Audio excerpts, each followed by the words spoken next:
Elle portait un simple tablier, un regard doux, et un silence élégant. Elle ne jouait pas un rôle. Elle aidait simplement sa tante blessée. Mais ce jour-là, dans un hôtel de luxe à Lyon, un homme l'a confondue avec une femme qu'on paie pour rêver.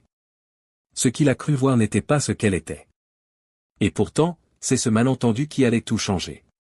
Le soleil de novembre se glissait timidement entre les immeubles de Lyon, caressant les façades ocre sans vraiment les réchauffer. Emma Dubois marchait d'un pas rapide, son souffle dessinant de petits nuages éphémères dans l'air frais du matin. Elle serrait contre elle un sac en toile contenant un uniforme soigneusement plié. Son téléphone vibra dans sa poche. C'était sa tante Marianne, la voix légèrement tendue. « Tu es sûre que ça ira, ma chérie ?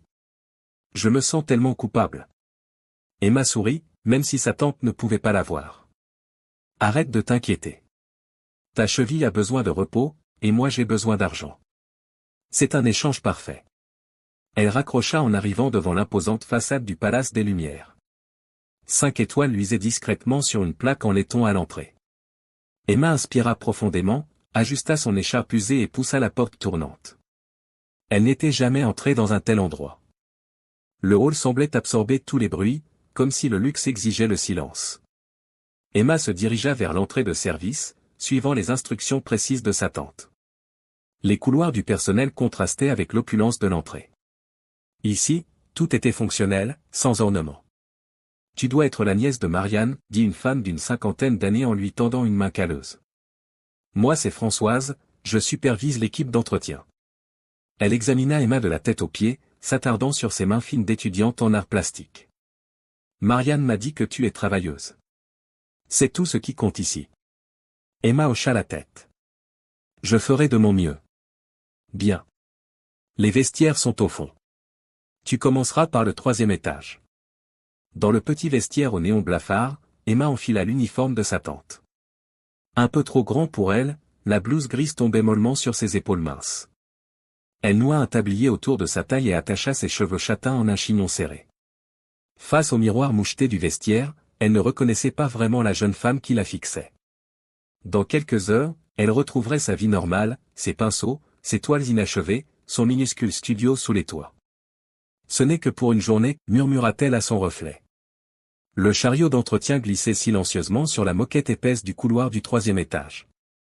Emma travaillait méthodiquement, suivant la liste des chambres à nettoyer. Elle apprenait vite, reproduisant les gestes que sa tante lui avait montrés la veille. Toujours frapper 3 fois avant d'entrer.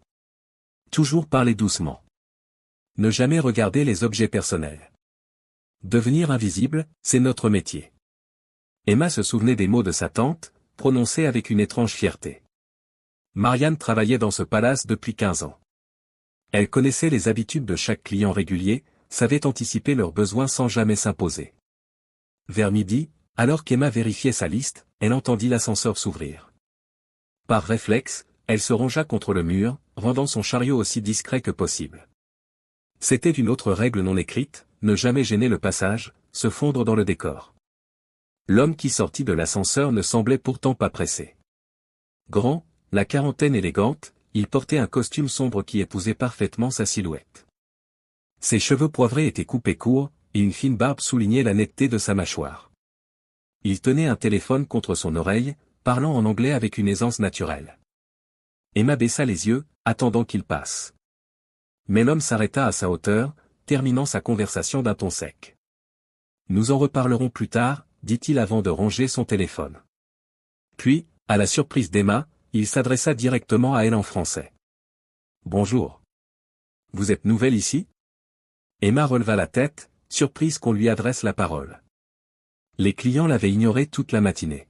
« Oui, monsieur. Je remplace ma tante pour aujourd'hui. » L'homme hocha la tête, un sourire énigmatique aux lèvres. Intéressant.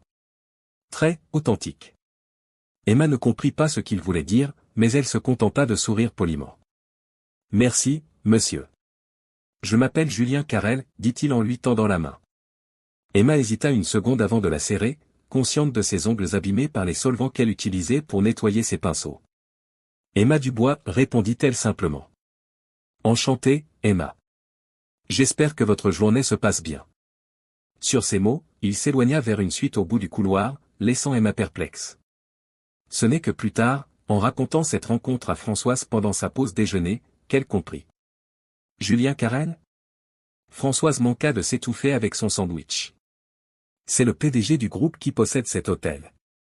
Il fait une inspection surprise. Emma sentit son estomac se nouer. Oh non? J'espère que je n'ai rien fait de mal. Françoise secoua la tête, perplexe. Au contraire. S'il t'a parlé directement, c'est plutôt bon signe.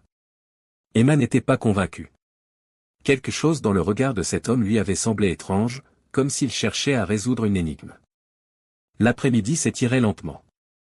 Emma nettoyait une suite lorsqu'elle entendit à nouveau 3 coups à la porte. À sa grande surprise, c'était Julien Carrel qui se tenait dans l'encadrement. « Pardonnez-moi de vous déranger, dit-il en entrant, mais j'aimerais vous poser quelques questions. » Emma se redressa, serrant nerveusement son chiffon. « Bien sûr, monsieur. » Julien ferma la porte derrière lui et s'assit dans un fauteuil, invitant Emma à prendre place en face de lui. Elle resta debout, mal à l'aise. « Comment trouvez-vous cette expérience ? Demanda-t-il. « Pardon ? Ce rôle. Cette immersion. C'est fascinant, vraiment. J'observe depuis ce matin, et vous êtes la plus convaincante. » Emma fronça les sourcils, ne comprenant pas où il voulait en venir. « Je ne suis pas sûr de vous suivre, monsieur. » Julien sourit avec une certaine condescendance. « Vous pouvez laisser tomber le personnage avec moi. Je sais que vous faites partie du programme Authentique Expérience. C'est une excellente initiative marketing, vraiment. » Le malaise d'Emma se transforma en confusion totale. « Monsieur, je crois qu'il y a un malentendu. Je remplace simplement ma tante qui s'est blessée à la cheville. Je ne joue aucun rôle. » Julien la fixa un instant, puis éclata d'un rire bref. « Vous êtes vraiment doué. Cette sincérité, c'est exactement ce que recherchent nos clients. Le luxe aujourd'hui, c'est l'authenticité. » Emma sentit une chaleur désagréable lui monter aux joues. Elle posa son chiffon et croisa les bras. « Monsieur Carrel, je ne suis pas une actrice. Je suis étudiante en arts plastiques. Ma tante Marianne Dubois travaille ici depuis 15 ans.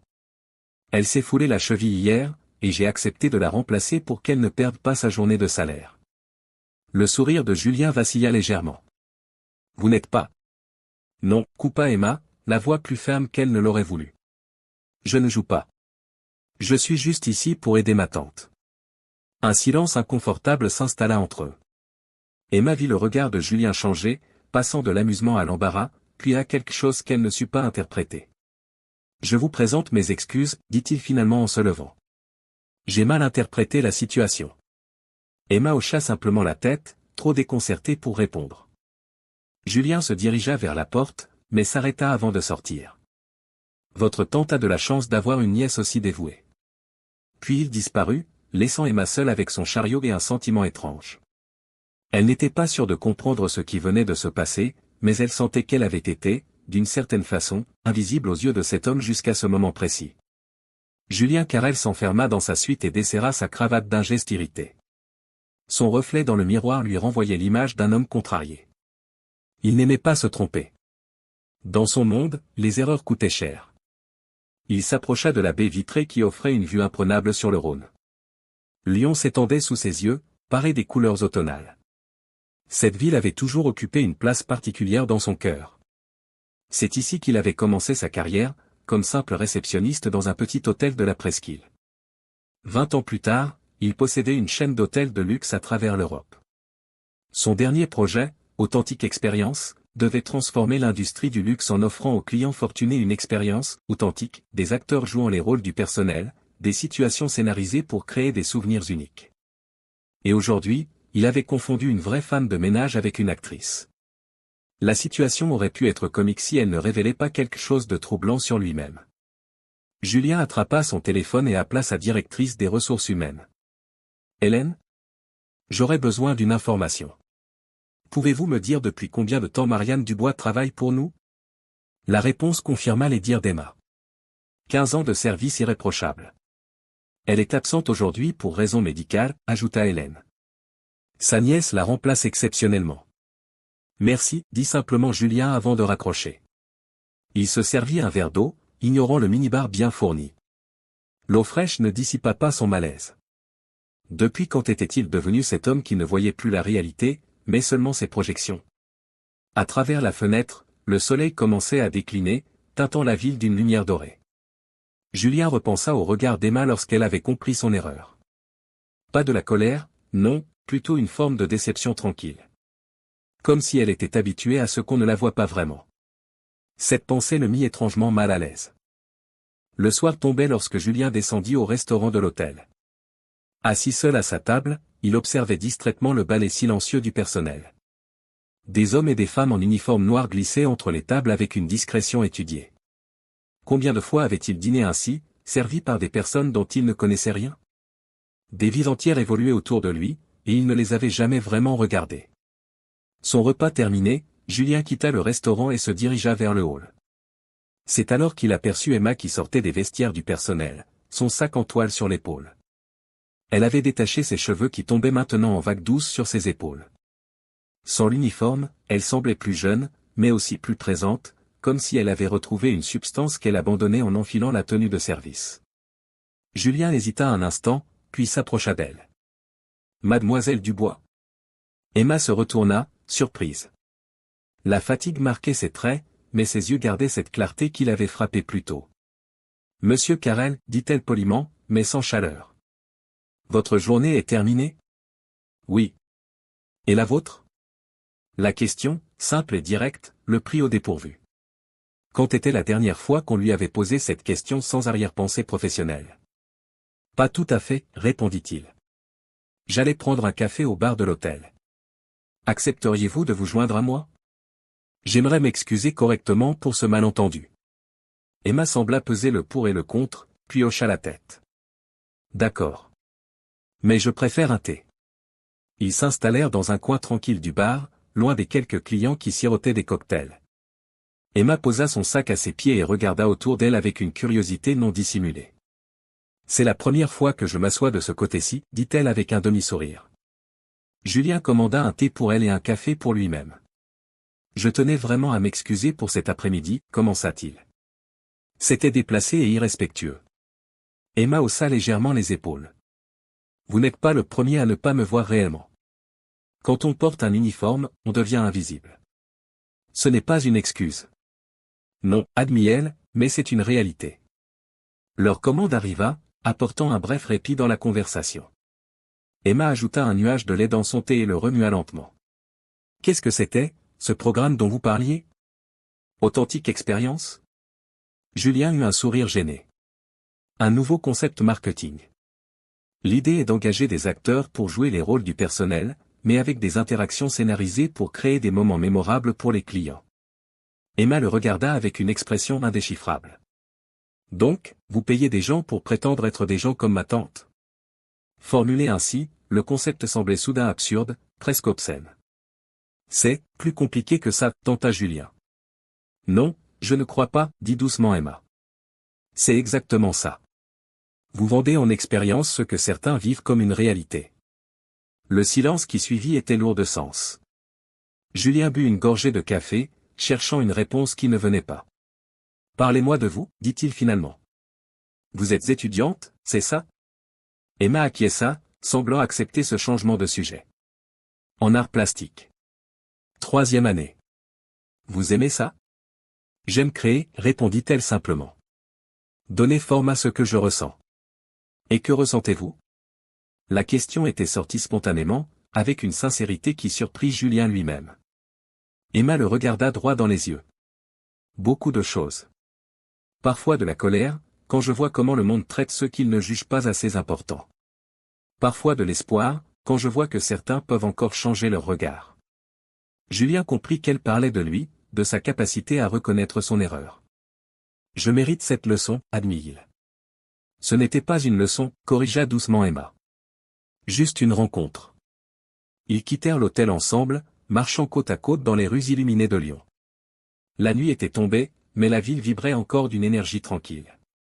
Ils parlèrent peu, mais le silence entre eux n'était plus gêné. Arrivée à un arrêt de tramway, Emma s'arrêta. Je prends cette ligne, dit-elle en désignant le panneau. Julien hocha la tête. Il aurait pu proposer de la raccompagner en voiture, mais quelque chose lui disait que ce serait mal interprété, encore une fois, ce moment qu'ils partageaient. « Comment va votre tante » demanda-t-il. « Mieux. Elle sera probablement de retour demain. Dites-lui que j'admire son travail. » Et sa nièce. Emma sourit, un vrai sourire cette fois. « Je lui dirai. » Le tramway arriva, illuminant leur visage d'une lumière crue. Emma ajusta son sac sur son épaule. « Au revoir, monsieur Carrel. »« Julien, corrigea-t-il. S'il vous plaît. »« Au revoir, Julien. » Elle monta dans le tramway sans se retourner. À travers la vitre, il la vit prendre place sur un siège, sortir un carnet de son sac et commencer à dessiner. Peut-être esquissait-elle déjà cette journée étrange, transformant un malentendu en quelque chose de plus significatif.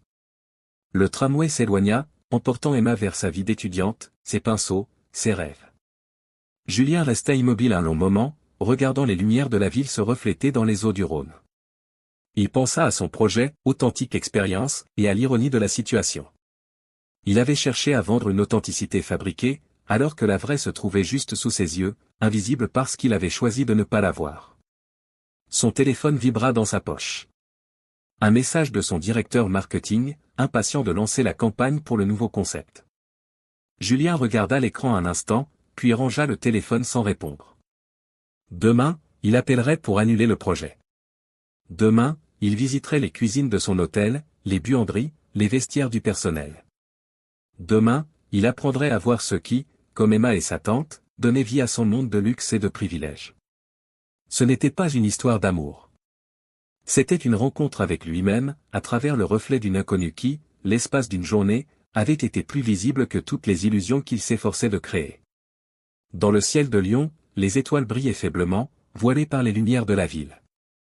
Mais elles étaient là, comme toujours. Il suffisait de lever les yeux pour les voir. Cette histoire n'est pas une fiction. C'est une mémoire vibrante, encodée dans le silence de ceux qu'on ne voit pas. Emma n'est pas une héroïne. Elle est un reflet. Une main tendue vers la dignité oubliée. Ce n'est pas une romance. C'est une bascule. Une faille dans les apparences. Une femme invisible qui devient, sans le vouloir, le miroir d'un monde qui confond richesse avec valeur.